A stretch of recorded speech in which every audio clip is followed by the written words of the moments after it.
Hello guys, welcome मेरे YouTube channel में। आज हम पढ़ेंगे समझौता आंदोलन 1942 से 1945। शुरू करते हैं। सिरमौर के ऊपरी क्षेत्र समझौता के लोगों ने अपनी शिकायतों को लेकर एक किसान आंदोलन चलाया, जिसे समझौता आंदोलन कहा जाता है। देखिए, समझौता एक जगह है, यह जो है पच्छाद वाले एरिया में पड़ता है। तो यहाँ पे जो जितने भी किसान थे, उन्होंने एक आंदोलन चलाया राजा के विरुद्ध, सरकार के विरुद्ध। ठीक है, सरकार के विरुद्ध। और राजा कौन था उस वक्त सिरमौर का? उस राजा था राजेंद्र प्रकाश। कौन था? राजेंद्र प्रकाश।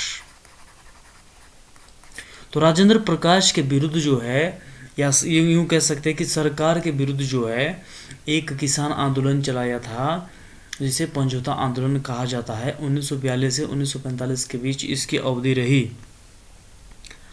अगला देखिए, आंदोलन के प्रमुख व्यक्ति कौन थे?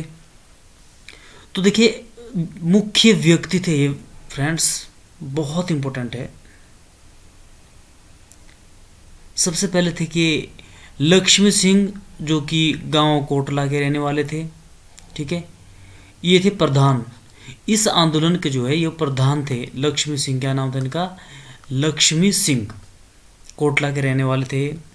वैद्य सूरत सिंह जो है, वे जो है एक सचिव थे। ओके, वैद्य सूरत सिंह जो है सचिव थे। मियाँ गुलाब सिंह, ग्राम टपरोली से थे मियाँ गुलाब सिंह, ये भी इसके मेंबर थे। ठीक है, अतर सिंह था। ठीक है, चूचू मियाँ थे। चूचू मियाँ का नाम तो आपने सुना ही होगा, जो कि जदोल गांव से थे। फ्रेंड्स, बहुत इंपॉर्टेंट है ये क्वेश्चन। चूचू मियाँ कहाँ के थे? जदोल गांव के। मेहर सिंह थे, जो ग्राम पैन कुफर के थे। मेहर सिंह जो है पैन कुफर के रहने वाले थे। मदन सिंह थे, ग्राम धामला के। ओके, जालम सिंह थे, ग्राम बघो के। कालीराम ग्राम नेरी के थे। लक्ष्मी सिंह को जो है बाद में प्रधान पद से हटाकर धामला के मदन सिंह को जो है प्रधान बनाया गया। इतने ज़्यादा याद रखने की जरूरत नहीं है। मेन बंदे आपने याद रखने: लक्ष्मी सिंह, वैद्य सूरज सिंह, मियाँ गुलाब सिंह, मियाँ चूचू। ठीक है, मेहर सिंह, कालीराम और मदन सिंह को जो है, जो कि ग्राम धामला के थे, इनको जो है बाद में समझौता आंदोलन के अध्यक्ष बनाया गया। ठीक है, लक्ष्मी सिंह को हटा दिया गया था बाद में। और इस आंदोलन के जो समूचे, जिनके पास पूरा नियंत्रण था इस आंदोलन का, जो पूरा संचालन कर रहे थे, उनका नाम था वैद्य सूरज सिंह, जो कि इस आंदोलन के जो है सेक्रेटरी भी थे। ओके, सचिव जो है इस समिति के ये थे, उनका नाम था वैद्य सूरज सिंह। तो अब कारण देखते हैं गाइस, कारण क्या थे समझौता आंदोलन के? समझौता आंदोलन के जो निम्नलिखित कारण रहे। सबसे पहला कारण था दूसरा विश्व युद्ध। दूसरा विश्व युद्ध जो है आपको पता है 1939 से 1945 को हुआ था। इस पॉइंट को करने से पहले मैं आपको बता देता हूँ, ये है जो आंदोलन था, यह किसानों को जो है करना क्यों पड़ा। देखिए, सरकार ने जो है किसानों के ऊपर अनचाहे कर लगाए, उनसे अनाज वसूला, उनको बोला कि भाई तुम लोग जो है सामान अपना बाहर नहीं बेच सकते, सामान जो है हमें ही बेचो, और जो रेट हमने फिक्स किए है उसी के अनुसार ही बेचो। जो रेट आपको बाहर मिलते हैं वो रेट हम आपको यहाँ पे नहीं देंगे। अब यार, लोग तो भड़केंगे ही, क्योंकि उन्होंने अपना सामान बाहर बेचना होता है, उनको अच्छे पैसे मिलते हैं, उन पैसों से वे अपना राशन पानी खरीदते थे। और ठीक है, तो सरकार ने तो उनका वो बिल्कुल बंद ही कर दिया। इसके अलावा उनके ऊपर और भी टैक्स लगाए, उनसे घी लेते थे, और जब किसी की शादी होती थी तो उसके ऊपर भी टैक्स लगाते थे। तो मतलब समझौता के लोग इस चीज़ से जो है, सरकार की इस चीज़ से जो है बिल्कुल परेशान हो चुके थे, और उन्होंने जो है एक आंदोलन किया। ओके, समझ गए ना? अब देखिए कारण हो सकता है। पहला कारण देखिए, दूसरा विश्व युद्ध, जो कि 1939 से 1945 के बीच रहा। क्योंकि इसका टेन्योर भी 1942 था, तो 1939-1945 के बीच दूसरा विश्व युद्ध चला। दूसरे विश्व युद्ध का समय अनाजों के उत्पादन और दूसरे विश्व युद्ध के समय में अनाजों के उत्पादन और खाद्य वस्तुओं में भारी कमी आई और इनकी कीमतें आसमान को छूने लगी। इस दौरान ब्रिटेन के प्रधानमंत्री रहे विंस्टन चर्चिल ने जानबूझकर लाखों भारतीयों को भूखे मरने दिया। पंजुता के लोगों से सरकार ने खाद्य वस्तुओं की बहुत कम दर पर लेने और उन्हें यह स्पष्ट आदेश जारी किए कि किसान अपने पास बहुत कम अनाज रखें, बाकी सरकार को कोऑपरेटिव सोसाइटी में बेच दे, जिससे लोगों में रोष फैल गया। देखिए क्या हुआ, दूसरा विश्व युद्ध हुआ तो आपको पता है कि विश्व युद्ध में वहाँ पे तो खाने पीने की चीज़ों की ज़रूरत पड़ती थी, वहाँ पे वो सामान सारा वहाँ पहुँचाया गया, कीमतें बढ़ने लगी, लोग भूखे मरने लगे हमारे देश में यार। तो विंस्टन चर्चिल ने जो है भूखे मरने दिया और सारे राशन पानी जो है भारत से बाहर ट्रांसपोर्ट किया गया और अनाजों की कीमतें बढ़ गई। तो अनाजों की कीमतें बढ़ गई तो सरकार ने जो है यह बिल्कुल आदेश ऑर्डर किए, एक सरकारी ऑर्डर जारी किए कि भाई किसान जो अपने पास बिल्कुल कम अनाज रखेगा और बाकी जो भी अनाज है वो सरकार को कोऑपरेटिव सोसाइटी में बेच देगा और कहीं भी नहीं बेच सकते, कोऑपरेटिव सोसाइटी में बेचना पड़ेगा। ठीक है, तो आपको मैं बता देता हूँ कि बहुत ही मतलब एक सरकार का निर्दय बोलते जिसको, एक डिसीजन था। लोग भूखे मरने लगे थे तो लोगों में जो रोष फैलना ही था। फिर अगला देखिए, बंगाल में अकाल, दूसरा पॉइंट हो सकता था पंजुता आंदोलन का कारण था बंगाल में अकाल।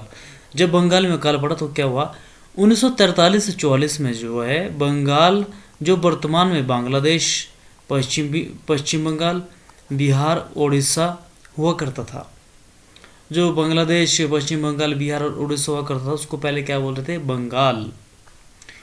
उसमें जो है एक भयानक अकाल पड़ा जिसमें लगभग 30 लाख लोगों ने भूख से तड़पकर अपनी जान गंवाई। माना जाता है कि अकाल का कारण अनाज के उत्पादन का घटना था, जिससे खाद्य वस्तुओं के मूल्य बहुत बढ़ गए थे और रियासती सरकार को अन्न की कमी अनुभव हो रही थी। इसलिए पंजोते के किसानों पर रियासत से बाहर अनाज भेजने पर रोक लगा दी, जहां उन्हें बेचने पर अच्छे मूल्य मिलते। इसके अलावा आलू का भाव 16 रुपये प्रति मन होते हुए भी किसानों को आलू 3 रुपये प्रति मन की दर से राज्य कोऑपरेटिव सोसाइटी को देने के कड़े आदेश दिए गए थे, जिससे दिन प्रतिदिन पंचोता के किसानों में विद्रोह का भावना पनपने लगी। देखिए क्या हुआ था, जब बंगाल में अकाल पड़ा था लगभग 30 लाख लोगों ने अपनी जान गंवाई भूख से तड़प के। अकाल ऐसा पड़ा था कि अकाल क्या होता है, ना बारिश होगी, ना अनाज होगा, ना खाने के लिए मतलब कुछ भी नहीं था। अभी भी हमारे इस धरती पे ऐसे बहुत सारे देश है जहाँ पे खाने की चीज़ें बिल्कुल भी नहीं पाई जाती। लोग वहाँ पे बहुत अपना कठिन जीवन व्यतीत करते हैं। तो बंगाल में अकाल पड़ा और सरकार ने बोल दिया कि कोई भी जो है बंदा अपना सामान या खाने की वस्तु बाहर नहीं बेचेगा, क्योंकि अगर बाहर बेचते तो उनको पैसे अच्छे मिल सकते थे या हो सकता था मतलब कुछ लोगों का भला हो जाता था। लेकिन सरकार ने सीधा बोल दिया कि कोई भी चीज़ जो है बाहर नहीं बेचेगा, आप हमें बेचो लेकिन रेट हमारे होंगे। अब जैसे मान लो मंडियों में जो है आलू 16 रुपये किलो प्रति मन होते थे, उस वक्त जो है 16 रुपये प्रति मन जो है 16 रुपये किलो आलू होते थे और सरकार ने ऑर्डर कर दिया कि आलू 16 रुपये की जगह जो है 3 रुपये के हिसाब से बेचो, नहीं बेचने तो हम लेंगे, तुम्हें बेचने ही पड़ेंगे। और उस कारण से जो है मतलब बहुत ही अधिक जो है किसानों में रोष फैल गया और बंगाल का अकाल भी जो है इसका एक पार्ट रहा है ना।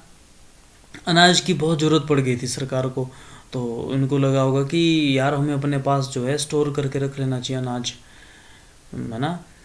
मतलब इनकी जो है जो राजा के वो चमचे थे, चमचे बोलेंगे उनको, वो मतलब सही नहीं थे उनके लोगों के प्रति रवैया। तो अब ऐसे ऐसे ऑर्डर जारी करेंगे तो लोग तो भड़केंगे ही। इस कारण से जो है लोग भड़क गए और बंगाल का अकाल जो है वो भी एक इस समझौता आंदोलन का कारण बन सकता है। ठीक है। अनुचित कर। अब देखिए अनुचित कर क्या था।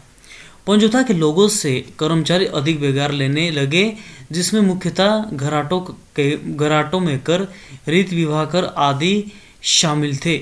इसके अलावा कई बार तो वे लोगों से घी, अन्न आदि डरा धमका के ले लिया जाता था। इस अनुचित आदेशों से हुई परेशानी से छुटकारा पाने के उद्देश्य में गांव टपरोली में अक्टूबर 1942 को लोग एकत्रित हुए और समझौता किसान सभा का गठन किया, जिसने एक आंदोलन का रुख ले लिया। देखिए क्या होता था, लोगों को ऊपर टैक्स लगाते थे। अब जैसे घराट होते थे किसी के, मान लो कोई घराट चला रहा है, आटा निकाल रहा है, तो उसके ऊपर कर लगाते थे कि भाई आप अगर 10 किलो आटा निकालते तो उसमें से 5 किलो हमारा है, 5 भी नहीं 7 किलो हमारा, 3 किलो तुम्हारा है। इस टाइप के टैक्स लगाते थे लोगों पे। और रीति विवाह कर होता था, किसी की शादी हो रही है, किसी की रीति विवाह से शादी हो रही है तो उसके ऊपर भी टैक्स लगाना है ना। और कई बार तो घी होता था, अनाज होता था, खाने पीने की छोटी मोटी वस्तुएं, उसको भी डरा धमका के ले लिया जाता था। और सभी लोग समझौता के सारे लोग जो टपरोली गांव में इकट्ठे हुए। कौन से गांव में इकट्ठे हुए? टपरोली में 1942 को इकट्ठे हुए और उन्होंने जो है किसान सभा का गठन किया। किसका गठन किया? किसान सभा का गठन किया 1942 में। चौथा पॉइंट हो सकता है समझौता आंदोलन का, राजा राजेंद्र प्रकाश का अपने चापलूस कर्मचारियों पर आश्रित रहना। देखिए तत्कालीन राजा राजेंद्र प्रकाश अपने प्रभावी कर्मचारियों की चापलूसी पर आश्रित रहता था। लोग चाहते थे कि राजा स्वयं उनकी स्थिति जाने, उनके इलाके का दौरा करे और अपने कर्मचारियों के दुर्व्यवहार, रिश्वतखोरी आदि पर संज्ञान ले, मगर राजा के कर्मचारियों ने उन्हें लोगों से मिलने ही नहीं दिया और उन्हें यह कहकर चुप करा दिया कि वे राजा का अपमान करना चाहते हैं, जिस कारण यह आंदोलन और अधिक आग पकड़ने लगा। क्या हुआ था कि राजा से मिलने मतलब जो है लोगों का एक वो था कि हमें राजा से मिलना है, हम ये चाहते कि राजा स्वयं हमारे बीच आए, हमारे एरिया में देखे क्या हो रहा है क्या नहीं, कर्मचारियों का संज्ञान ले, कर्मचारियों के ऊपर जो है एक वो बिठाएं, मीटिंग बिठाएं और देखें कि लोगों को पूछा जाए कि क्या है यहाँ पे हिसाब किताब। लेकिन जो राजा के कर्मचारी थे वो बहुत चापलूस थे और राजा के मुंह में बड़ी तारीफ करते थे, पीठ पीछे लोगों को बहुत परेशान करते थे और उन्होंने राजा को मिलने ही नहीं दिया उनसे, जिस कारण जो है लोग भड़क गए। लोगों को लगे कि अब हमारा कोई नहीं है, हमें ही करना पड़ेगा कुछ, तो लोग भड़क गए, तो फिर ये कांड हो गया। अब देखिए समझौता आंदोलन के क्या परिणाम निकले। समझौता आंदोलन के जब समझौता आंदोलन शुरू हो गया 1942 में, जब शुरू हो गया तो इसके परिणाम क्या हुए? फिर सरकार तो परेशान हो गई कि हमारे खिलाफ तो यार आंदोलन हो गया। ठीक है, तो देखिए वैद्य सूरज सिंह ने राजा राजेंद्र प्रकाश को एक पत्र द्वारा अनुरोध किया कि वह खुद लोगों की स्थिति के बारे में जानने के लिए इनके इलाके का दौरा करे और नौकरशाही द्वारा दुर्व्यवहार, रिश्वतखोरी व झूठे मुकदमे बनाकर परेशान करने तथा बेकार बंद करने पर ध्यान दे। जो वैद्य सूरज सिंह थे, जो इस समझौता आंदोलन के सेक्रेटरी थे, उन्होंने जो है राजा को जो है एक पत्र लिखा कि भाई आप हमारे बीच आओ, अपने जो कर्मचारी हैं उनके व्यवहार को देखो, रिश्वतखोर कितने हैं इन पे देखो, उन हमारे ऊपर झूठे मुकदमे बनाते हैं ये लोग, और इन बंदों को बंद करो और इनके सर्विस को भी बंद करो। लेकिन ऐसा नहीं हुआ। ठीक है, लोग चाहते थे कि राजा खुद अपनी आंखों से प्रजा के दुख दर्द सुनने व देखने के लिए आगे आए, मगर राजा ने ऐसा नहीं किया और राजेंद्र प्रकाश ने जो ऐसा नहीं किया और राजा के कर्मचारियों ने उसे ऐसा विश्वास दिलाया कि समझौता के लोग उनका अपमान करना चाहते हैं और आंदोलन को दबाने के लिए उन्होंने रामस्वरूप नामक पुलिस अधिकारी के संचालन में पुलिस धामला और हब्बन भेजी। धामला तो उन्होंने कर्मचारियों ने जो है राजा राम प्रकाश को बता दिया कि भाई आपका अपमान कर सकते हैं, बच्चों वहाँ मत जाओ। फिर वो नहीं गए और उन्होंने बोला कि उस आंदोलन को दबाने के लिए हम पुलिस भेजेंगे, और उन्होंने पुलिस भेज दी। पुलिस का जो इंस्पेक्टर टाइप का बंदा था वो था रामस्वरूप। पुलिस वाले भेजे धामला और हाबन की तरफ भेज दिया उन्होंने, धामला और हबन, ठीक है। हबन राजगढ़ से लगभग 30 किलोमीटर दूर है। तो आ गए जी यहाँ पे पुलिस वाले। फिर देखिए क्या हुआ, दूसरा पॉइंट देखिए, रामस्वरूप और अन्य पुलिस आंदोलन को दबा ना सकी, फलस्वरूप सारा पंजोता क्षेत्र सैनिक शासन के अधीन रहा। हुआ क्या था कि पुलिस जब राजेंद्र प्रकाश ने विद्रोह को दबाने के लिए भेजा पुलिस का दल, जिसका अध्यक्ष था राम स्वरूप, तो वह जो राम स्वरूप और उसके जो पुलिस वाले थे वो आंदोलन को दबा ना सकी। फिर क्या हुआ, सारा पंजोता क्षेत्र जो है सैनिक शासन के अंडर आया फिर, ठीक है, सैनिक शासन के मार्शल लॉ लग गए यहाँ पे। फिर देखिए 2 मास तक लोग बराबर मार्शल लॉ के अधीन भी आंदोलन करते रहे। फलस्वरूप आंदोलनकारी कालीराम का मकान जला दिया और वैद्य सूरज सिंह के मकान को डायनामाइट से उड़ा दिया गया। इसके अलावा कमनाराम नामक एक व्यक्ति को गोली लगने से उसकी मृत्यु हो गई। फिर क्या हुआ फ्रेंड्स, 2 महीने तक जो है उनका आंदोलन चलता रहा, और कालीराम थे जो उनका मकान को जो है जला दिया गया। जो वैद्य सूरज सिंह थे, ठीक है, वैद्य सूरज सिंह का उन्होंने घर ही डायनामाइट से उड़ा दिया। ओके। और जो कमनाराम था, ठीक है, जो कमनाराम एक व्यक्ति थे, उसको जो है गोली मार के उसकी हत्या कर दी, उसकी मृत्यु हो गई फिर कमनाराम की। तो ये 3 बंदे आपने याद रखने हैं, एक तो कालीराम, वैद्य सूरज सिंह और कमनाराम। कमनाराम जो है इस मुठभेड़ में मारा गया। नेक्स्ट देखो, 2 मास के पश्चात सैनिक शासन और गोलीकांड के बाद सेना और पुलिस ने आंदोलन करने वाले मुख्य व्यक्ति को गिरफ्तार कर लिया, जिनकी कुल संख्या 69 थी। तो 69 बंदा पकड़ा गया फिर पंजोता से, ठीक है। जब गोलीकांड हुआ तो लोग थोड़े डर से गए और 69 बंदे को अरेस्ट किया उन्होंने। फिर देखिए क्या हुआ, कुछ लोगों ने पंजोता से भागकर जुब्बल में शरण ली। जुब्बल के राजा भक्त चंद ने उन्हें बड़ा सम्मान दिया। उस वक्त जुब्बल का राजा कौन था? भक्त चंद। तो कुछ लोग जुब्बल भागे, भक्त चंद ने उनको शरण दी। ओके। और फिर क्या हुआ देखिए नेक्स्ट, नाहन में एक ट्रिब्यूनल बैठाकर पकड़े गए लोगों पर मुकदमे चलाए गए। तो नाहन में जो है सभी 69 के 69 बंदे को ले जाया गया और उनके ऊपर एक ट्रिब्यूनल बैठाई गई और उनके ऊपर मुकदमा चला, जिसमें 14 लोगों को तो बाइज्जत बरी कर दिया और 3 लोगों को जो है 2 वर्ष का कारावास दिया गया। बाकी बचे 52 लोगों को जो है आजन्म कारावास का दंड सुनाया गया। बाद में इन्हें 10 और 5 वर्षों में परिवर्तित कर दिया गया। ठीक है। तो नाहन में उनके ऊपर मुकदमा चला, 14 लोगों को तो बाइज्जत बरी कर दिया, 3 लोगों को 2-2 साल का कारावास दे दिया, 52 लोगों को जो है जो जिसको बोलते हैं ना कि पूरी जिंदगी भर जिनको जो है जेल की चक्की पीसनी पड़ी, आजीवन कारावास, ठीक है, वो दिया गया। और बाद में जो है आजीवन कारावास को घटा के 10 और 15 साल किया गया। आगे देखिए 7वां, 10 वर्ष की श्रेणी में वैद्य सूरज सिंह, मियाँ गुलाब सिंह, अमर सिंह, मदन सिंह, कालीराम आदि थे। जिनको 10-10 साल की सज़ा मिली थी उसमें वैद्य सूरज सिंह, मियाँ गुलाब सिंह, अमर सिंह, मदन सिंह, कालीराम, ठीक है, ये सभी थे। सबसे बाद में कैद से जो है वैद्य सूरज सिंह, बस्तीराम पहाड़ी, चेत सिंह वर्मा को छोड़ा गया 1948 में। किसे छोड़ा गया? वैद्य सूरज सिंह, बस्तीराम पहाड़ी, चेत सिंह वर्मा को जो है मार्च 1948 में छोड़ा गया। तो ये था हमारा पंजोता आंदोलन। अब इसके निष्कर्ष पे चलते हैं। निष्कर्ष के तौर पर हम कह सकते हैं कि यह स्पष्ट रूप से किसान आंदोलन था। कुछ लोगों ने इसे स्वतंत्रता संग्राम के आंदोलन से जोड़ने का प्रयास किया, जो कि ऐसा प्रतीत नहीं होता है।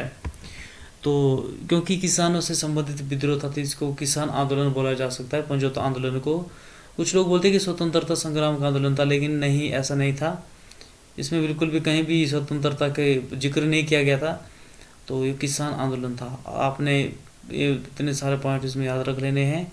और गाइस नेक्स्ट वीडियो के लिए तैयार रहना है, इस वीडियो को बार बार देखना, और फिर मिलते हैं नेक्स्ट वीडियो में। तब तक के लिए जय हिंद।